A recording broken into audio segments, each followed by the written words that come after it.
अध्यात्म विज्ञान कोई धर्म या संप्रदाय नहीं है, ये स्पिरिचुअल साइंस है जो कुदरत के कानून पर आधारित है। ये विज्ञान पूरे ब्रह्मांड के सभी रहस्यों को उजागर करता है और जीवन के सभी पहलुओं को समझने के लिए एक नई दृष्टि देता है। इसी को आर्ट ऑफ विजन कहते हैं, दुनिया को देखने की एक नई दृष्टि, जो अध्यात्म विज्ञानी परम पूज्य स्वामी श्री कमलेशानंद जी के निर्देशन में सनातन सत्य का अनुसंधान कर हमारे जीवन को प्रकाशित करे। जय सच्चिदानंद। બધા પાસે શક્તિઓ છે અને શક્તિઓનો ઉપયોગ છે। આ બે વસ્તુ સાંભળજો, શક્તિ છે અને શક્તિનો ઉપયોગ છે। જેની પાસે સ્વતંત્રતા નથી। દેવી દેવ પાસે શક્તિ છે, સ્વતંત્રતા દેવી દેવતા પાસે ના મનુષ્ય પાસે હોય। શક્તિ ભલે હોઈ શકે, હું ના નથી કાઢતો, પણ શક્તિ છે એટલે સ્વતંત્રતા છે, હું ધારું એને કરી શકું એવું ના બને। નિમિત્ત બની શકે, હું ધારું એ કરી શકું તો બધા ના કરી શકું, જરા આવવાની જરૂર ક્યાં છે? એક આમરેજ કરી નાખું ને, મારી પાસે લાવવાની ક્યાં જરૂર છે? હનુમાનજીની કે છે શક્તિઓ, તો હનુમાનજી હજી હાજર જ છે, મોક્ષ નથી ગયા. ધેટ મીન્સ છે હશે તે દરેકને પોતપોતાના શ્રદ્ધાનો વિષય છે અને એ શ્રદ્ધાને આધારે એમને સિદ્ધિ પ્રાપ્ત થાય અને એના આધારે એનો મહિમા ગાય। રામ રામ બોલે છે, બોલો રામ। દિવ્ય દેશનામાં છે કે તત્વ એનું નામ કહેવાય કે જે અવિનાશી હોય। આ પ્રકાશ વિનાશી છે અને અવિનાશી તો એવું જ્યારે જુઓ કે ઝળક્યા જ કરે। તો ઝળકે એમાં બધી પ્રકૃતિ પૂતગલના પરમાણુ જ ઝળકે। પ્રકાશનો સ્વભાવ છે, પ્રકાશવું એ એનો સ્વભાવ છે।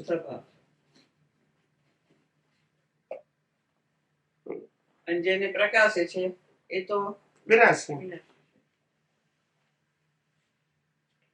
એવું છે કે જેમ લાઈટ ઓન છે તો પ્રકાશ છે। શું કીધું? લાઈટ ઓન છે, બલ્બે પ્રકાશિત છે અને એ બલ્બ આખા રૂમને પણ પ્રકાશિત કરે છે, પણ ઓફ કરો તો પછી ના કરે। સૂર્યનારાયણ જે છે એ પણ પ્રકાશ આપે છે, પણ જયારે સૂર્યોદય થાય ત્યારે શરૂ થાય અને સૂર્યાસ્ત થાય ત્યારે બંધ થઈ જાય, પણ છે ત્યાં સુધી એનો પ્રકાશ છે। પણ આ બે વસ્તુ બધું પ્રૂવ થયું કે એ છે તો એનો પ્રકાશ છે, સૂર્યનારાયણ છે તેનો પ્રકાશ છે। તો આત્મા ક્યારે નથી તો પછી પ્રકાશ બંધ ક્યારે થાય? હવે ક્યારે સમજાય? એમને પ્રકાશ વિનાશી છે, વિનાશી વસ્તુ રિલેટિવ સત્યને લાગુ પડે છે। એને લાગુ પડે ના ના, તમે જે વાંચ્યું ને પ્રકાશ વિનાશી છે એવું કીધું। આ પ્રકાશ વિનાશી છે અને આ અવિનાશી તો એવું કે જ્યારે જુઓ ત્યારે ઝળક્યા જ કરે। એટલે પ્રકાશનો તમે દાખલો આપ્યો આનો, અને સૂર્યનારાયણનો તમે આપણે દાખલો આપ્યો, એ અવસ્થા થઈ ગઈ કેવાય એ વિનાશી। એટલે એ પ્રકાશ વિનાશી છે કારણ કે સ્ટોપ થાય છે, આ સ્ટોપ થતો નથી। અહીંયા હોય કે સિદ્ધ ક્ષેત્રમાં હોય, એનો પ્રકાશ ક્યારે સ્ટોપ થવાનો? જ્ઞાન પ્રકાશ કહું છું। પ્રતિબિંબ અને માને સાચું, જો ચકલી મારે ચાચું, ભ્રાંતિની અગ્નજ આદતો। હવે પ્રતિબિંબ કોને કહેવાય? મિરરની સામે હું ઊભો રહું અને મિરરમાં જે દેખાય એને પ્રતિબિંબ કહેવાય। હું ના હોઉં તો પ્રતિબિંબ પડે? મિરર છે પણ હું ના હોઉં તો ના પડે। એટલે પ્રતિબિંબ એ બિંબના આધારે છે। શું છે? આ બિંબ કહેવાય, એનું પ્રતિબિંબ પડે। ને પ્રતિબિંબ જે પડે છે એ વિશ્વના અવકાશમાં પડે છે। અહીંયા મિરર છે એવું આ વિશ્વના અવકાશમાં શું પડે છે? પ્રતિબિંબ। આ દુનિયાની સ્પેસ છે એમાં જ પડે છે ને બધી અવસ્થાઓ બધી। એટલે કે ગયા અવતારમાં કરેલા કર્મ એ બિંબ છે અને એનું ફળ એ પ્રતિબિંબ. હા, આના દ્વારા જે અવસ્થાઓ ઉકલે છે એ બધું પ્રતિબિંબ. બિંબ શું? ગયા અવતારમાં બાંધેલું કર્મ. અત્યારે ઉકલે છે શું છે? પ્રતિબિંબ. હવે એ પ્રતિબિંબને સાચું માને છે કે આને મારું અપમાન કર્યું, આને માન આપ્યું, આને મને હેલ્પ કરી, આને હેલ્પ ના કરી. હવે એ તો પ્રતિબિંબ છે. શું છે? એટલે પ્રતિબિંબને માને સાચું અને ચકલી મારે, એટલે તમે બ્લેમ અને ક્લેમ એના ઉપર જ કરો છો ને. તો ચકલી કે પ્રતિષ્ઠિત આત્મા ભળે છે. ચકલી મારે ચાચું, ચકલી એટલે આ મન વચન ક્યાં રિએક્ટ કરે છે તે. પણ એ તો આ તો મશીન છે, પણ અંદરની ડિસ્ચાર્જ અહંકાર. એટલે કે આ પ્રતિબિંબને માની સાચું અને ચકલી મારે ચાચું, ભ્રાંતિની અગ્ન જ આદતો. આ બધી આદતો ભ્રાંતિની છે. શેની છે? ભ્રાંતિ, અજ્ઞાન. અજ્ઞાનની. એટલે ભલે બહાર રિએક્ટ કરે કે ના કરે, પણ અંદર રિએક્ટ કરે છે એ ભ્રાંતિની આદત છે. જેનાથી પાછા નવા કર્મ, બહાર રિએક્ટ કરે છે એનાથી કર્મ નથી બંધાતા, એ કુદરતી રચના છે. પણ અંદર રિએક્ટ કરે છે એ પાછી શું છે? અજ્ઞજ આદતો. અજ્ઞજ એટલે અજ્ઞાનનો ઉપયોગ કરવાની આદત, કે મને હેલ્પ કરી, મને નુકસાન કર્યું. ખ્યાલ આવે? ડિસ્ચાર્જ અહંકાર કરે પ્રતિષ્ઠિત આત્મા. સ્થૂળ રિએક્શન પ્રકૃતિ કરે, અને ખ્યાલ? અંદરનું- અંદરનું અજ્ઞાનનું રિએક્શન લાઈવ પ્રતિષ્ઠાત્મા. હા, તે જ. એ ચકલી. ખ્યાલ આવે? લાઈવ પ્રતિષ્ઠિત આત્માનું રિએક્શન હવે બે પ્રકારનું છે. લાઈવ પ્રતિષ્ઠિત આત્માનું રિએક્શન તો આપણે કહીએ છીએ, પણ અજ્ઞાની તો લાઈવ એવું છૂટું પાડતો નથી. એ તો અજ્ઞાનીને શું છે? જે બહાર સંજોગ આવે છે એની રિએક્ટ કરે છે. આવું ના હોવું જોઈએ એમ. એ રિએક્ટ કરે છે એને બરાબર માને છે. બસ એક કોઝ પ્રતિષ્ઠિત આત્મા બરાબર માને છે. એ જ બરાબર પ્રતિષ્ઠિત માને પડે છે. પ્રકૃતિએ ભલે ઉદય કર્મને આધીન રિએક્શન કર્યું, પણ એ સહી કરે છે ને.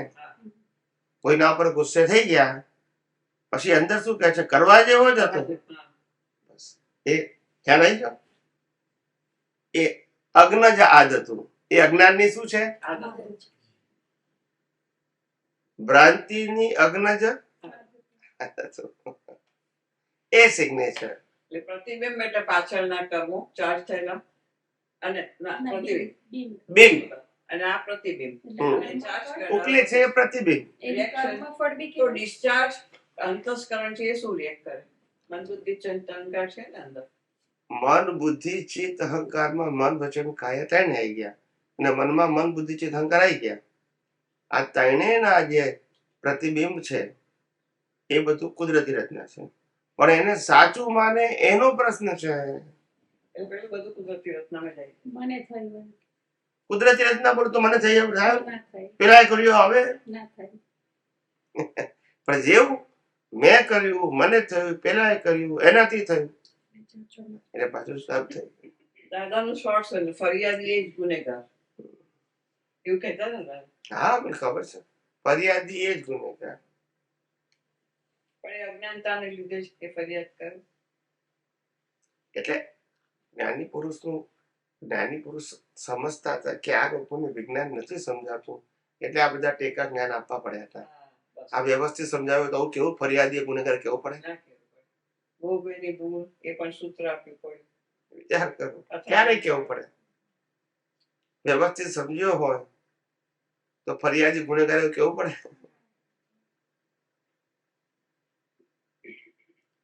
એટલે એ ફરિયાદી જે ગુનેગાર બોલ્યા એ વ્યવસ્થિત કરતા નીચેનું વાક્ય છે, વિજ્ઞાન નથી. એ પણ સમજો ના હોય ત્યારે જે કમ્પ્લેન કરે એટલે લેવલ પેલું જાય. ના ના એવું નથી કરતો. સમજ્યો હોય તોય ભલે ને કમ્પ્લેન કરે. આપણે તો કમ્પ્લેન કરે છે એ કુદરતી રચના જ છે ને. બહારની વાત કરું છું. રામ યુદ્ધ કર્યું એ કુદરતી રચના નહીં એમ છે ના પણ એમ ફરિયાદ ના કરી કે કઈ કઈ ને લીધે મારે જવું પડ્યું નહીં તો ત્યાં ફરિયાદી હોઈ શકે ખરું કે આ રિએક્શન છે ને હા. સીતા ઉપાડી ગયા એનું રિએક્શન છે ને રામ યુદ્ધ કરીએ રામ રીતે નહીં વનવાસ જવું પડે હા એમને એમને કઈ કઈને ગુનેગાર ના જોઈ એ એમની જ્ઞાન દ્રષ્ટિ જ્ઞાન દ્રષ્ટિ એ ડેવલપ થઈ ગયું પણ વ્યવહારથી ગુનેગાર જુએ તોય આપણે તો કુદરતી રચના બહારથી- વ્યવહારથી બહારથી એટલું નીકળે છે. સ્થૂળમાં. એ વ્યવહાર ચોખ્ખો લઈને આવે અને અંદર ચોખ્ખો વ્યવહાર તો કોઈને ચોખ્ખું ના હોય ચોખ્ખો એટલે કે મીન્સ કે આમ આદર્શ સરળ કહેવાય વ્યવહાર તો ચોખ્ખું શું હોય મારામારી કરવી પડે ચોખ્ખું કહેવાય હવાઈ ઉપાડી ગયા ચોખ્ખું કહેવાય એટલે કોઈને બ્લેમ ક્લેમ ના કરે એટલે પછી અમુક એંગલ થી કહીએ છીએ આપણે નથી કહેતા આપણે આ કેવો માણસ છે તે પાપ ભોગવે જો ખાવાના ઠેકાણા છે ખ્યાલ આવી ગયો એમાં આપણે શું કે જો આ કેવો માણસ જંગલમાં ફરે છે એની વાઈફ એવું પાડી ગયો વાઈફ ને હાચવી શક્યો આપણે કહીએ કે ના કહીએ વ્યવહારમાં કોઈ જગ્યા ફરવા ગયા હોય લોકો ટુરિસ્ટ પ્લેસ ઉપર એની વાઈફ પાડી જાય શું ક્યારે તો વાઈફે હાચવતું નથી કે ના કે વ્યવહારની વાત કરું છું અને ધોબીના વેણથી કાઢી મૂકેલા સીતાને એમને પ્રૂફ આપવા પાછું એ કુદરતી રચના હા, એ બધું કુદરતી. આપણે તો કુદરતી રચના પણ દુનિયા તો એમ જ ચાલે હા, સ્ટોરીમાં તો એવું બધું ચાલે ચાલે એટલે આ આખી વાતો બધી જે એટલે તો મેં તમને કીધું કે તમે શાસ્ત્રો વાંચી નહીં ઉકેલ લાવી શકો શાસ્ત્રો વાંચીને ઉકેલ આ નહીં કૃષ્ણ ભાઈ. ભગવાને કેટલું કર્યું યુદ્ધ કેટલી એમાં પ્રપંચ કરવો પડે છતાં આરતીઓ થાય છે ને આખી વિશ્વમાં રામ ભગવાને એ જો કે એમનાથી વધારે તો ઓછું હતું પણ તોય આરતીઓના મંદિરો બંધાય છે હજી એ લોકોને ક્યાં લક્ષ બસે છે કે કેમ આ કોન્ટ્રાડિક્ટ છે એવું નહીં સાયન્સ સમજાય પછી જ ખબર પડશે હા પણ એ નહીં પણ એ લોકોને ભગવાન તરીકે રામકૃષ્ણ મહાવીરને સ્થાપિત કરી નાખ્યા છે એટલે આ બધું નહીં જોવાનું અને જો કોઈ પૂછે પ્રવચનકારને કે ભાઈ આવું બધું કેમ કર્યું ભગવાન છે તો એ તો લીલા કે લીલા છે હા, કૃષ્ણ ભગવાનની લીલા કહે. પતી ગયું. પછી કે જવાબ આપવાનો જ ના રહે. એ તો ભગવાન છે જે ધારે કરીએ આવું છે એટલે બીજું તો કોઈ જવાબ શું આપે એ લોકો પાસે થોડું વિજ્ઞાન છે આવું છે.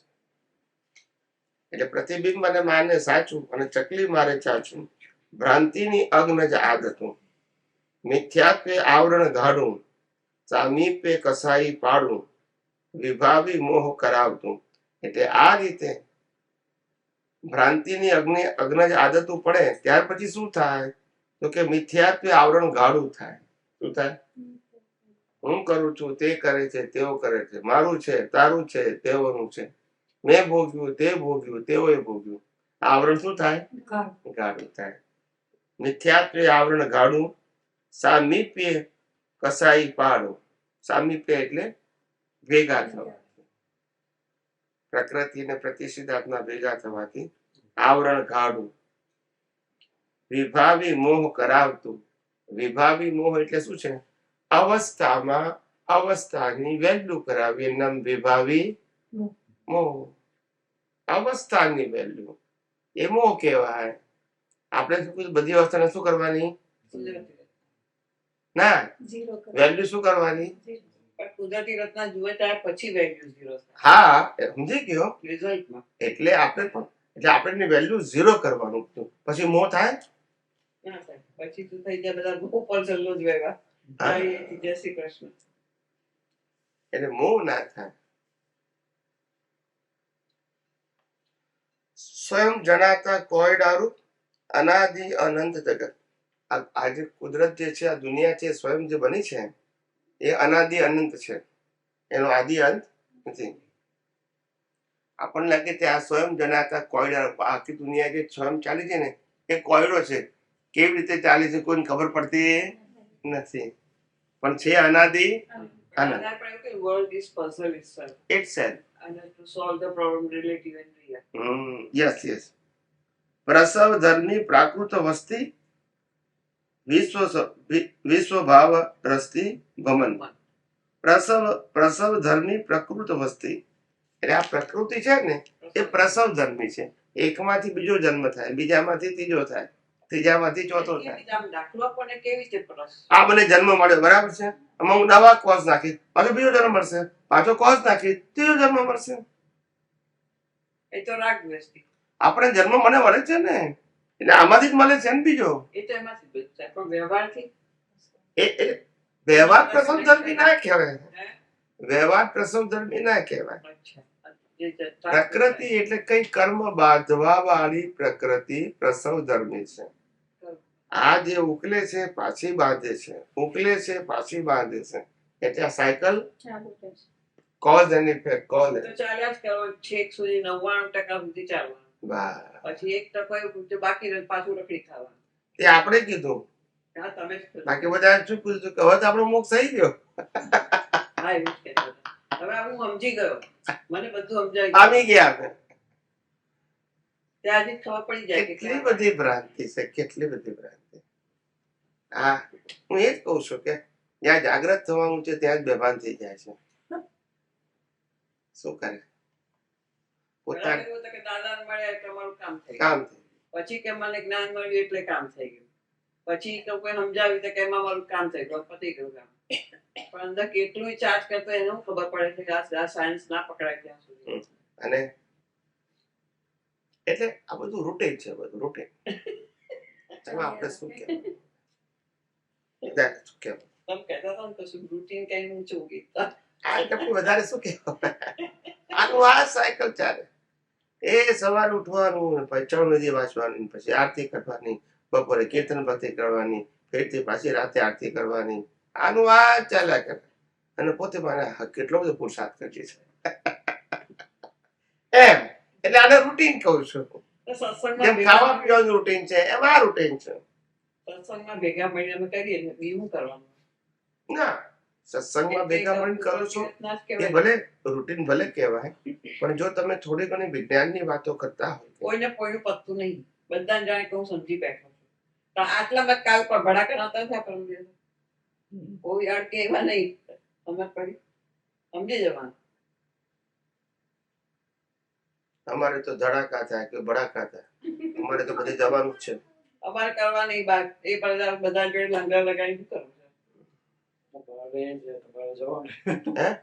બધા કશું બોલે પણ વાણિયા જેવો છે. એ બે જ બધા વાણિયા જેવા છે. વાણિયા style. કોઈ બોલી શકે એવી જ. મેં વર્ષાની તે દિવસે આ બંધ કર્યો.